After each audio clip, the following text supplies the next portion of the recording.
El 6 de febrero de 1829, los montoneros que, hostigados ya por Lavalle, marchaban desde el sur para incorporarse a las divisiones de López, hicieron alto en una estancia cuyo nombre ignoraban, a 3 o 4 leguas de Pergamino. Hacia el alba, uno de los hombres tuvo una pesadilla tenaz. En la penumbra del galpón, el confuso grito despertó a la mujer que dormía con él. Nadie sabe lo que soñó, pues al otro día, a las 4, los montoneros fueron desbaratados por la caballería de Suárez, y la persecución duró 9 leguas, hasta los pajonales ya lóbregos, y el hombre pereció en una zanja, partido el cráneo por un sable de las guerras del Perú y del Brasil. La mujer se llamaba Isidora Cruz. El hijo que tuvo recibió el nombre de Tadeo Isidoro. Mi propósito no es repetir su historia. De los días y noches que la componen, solo me interesa una noche. Del resto no referiré sino lo indispensable para que esa noche se entienda. La aventura consta en un libro insigne, es decir, en un libro cuya materia puede ser todo para todos. 1 Corintios 9:22, pues es capaz de casi inagotables repeticiones, versiones, perversiones.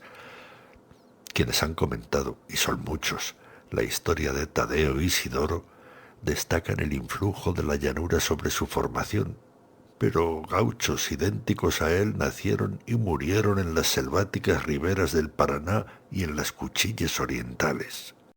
Vivió, eso sí, en un mundo de barbarie monótona. Cuando en 1874 murió de una viruela negra, no había visto jamás una montaña, ni un pico de gas, ni un molino, tampoco una ciudad. En 1849 fue a Buenos Aires con una tropa del establecimiento de Francisco Xavier Acevedo. Los troperos entraron en la ciudad para vaciar el cinto. Cruz, receloso, no salió de una fonda en el vecindario de los Corrales. Pasó ahí muchos días, taciturno, durmiendo en la tierra, mateando, levantándose al alba y recogiéndose a la oración. Comprendió, más allá de las palabras y aun del entendimiento, que nada tenía que ver él con la ciudad. Uno de los peones, borracho, se burló de él. Cruz no le replicó, pero en las noches del regreso, junto al fogón, el otro menudeaba las burlas, y entonces Cruz, que antes no había demostrado rencor ni siquiera disgusto, lo tendió de una puñalada. Prófugo hubo de guarecerse en un fachinal. Noches después, el grito de un chajá le advirtió que lo había acercado la policía. Probó el cuchillo en una mata para que no le estorbaran en la de a pie. Se quitó las espuelas. Prefirió pelear a entregarse. Fue herido en el antebrazo, en el hombro, en la mano izquierda. Malhirió a los más bravos de la partida. Cuando la sangre le corrió entre los dedos, peleó con más coraje que nunca. Hacia el alba, mareado por la pérdida de sangre, lo desarmaron. El ejército entonces desempeñaba una función penal. Cruz fue destinado a un fortín de la frontera norte. Como soldado raso, participó en las guerras civiles. A veces combatió por su provincia natal, a veces en contra. El 23 de enero de 1856, en las lagunas de Cardoso, fue uno de los 30 cristianos que, al mando del sargento mayor Eusebio Laprida, pelearon contra 200 indios. En esa acción recibió una herida de lanza. En su oscura y valerosa historia abundan los hiatos. Hacia 1868 lo sabemos de nuevo en el Pergamino, casado o amancebado, padre de un hijo, dueño de una fracción de campo. En 1869 fue nombrado sargento de la Policía Rural. Había corregido el pasado. En aquel tiempo debió de considerarse feliz, aunque profundamente no lo era. Lo esperaba, secreta en el porvenir, una lúcida noche fundamental, la noche en que por fin vio su propia cara, la noche en que por fin oyó su nombre. Bien entendida, esa noche agota su historia, mejor dicho, un instante de esa noche, un acto de esa noche, porque los actos son nuestro símbolo.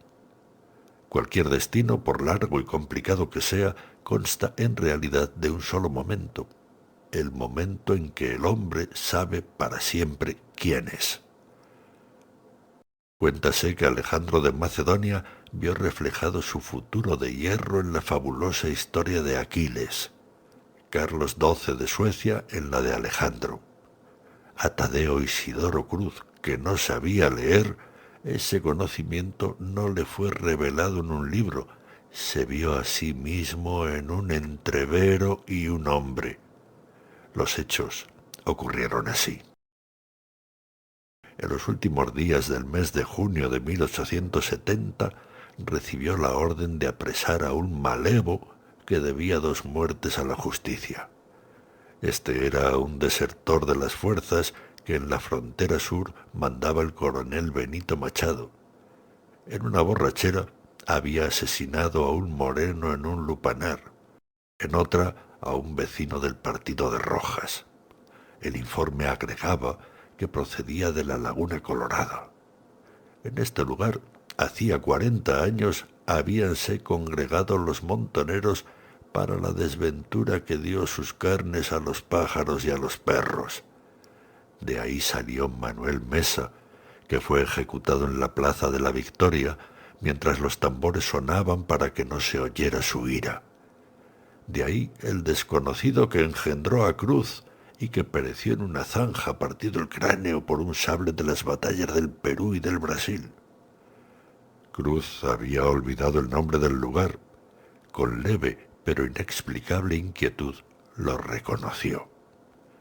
El criminal, acosado por los soldados, urdió a caballo un largo laberinto de idas y de venidas.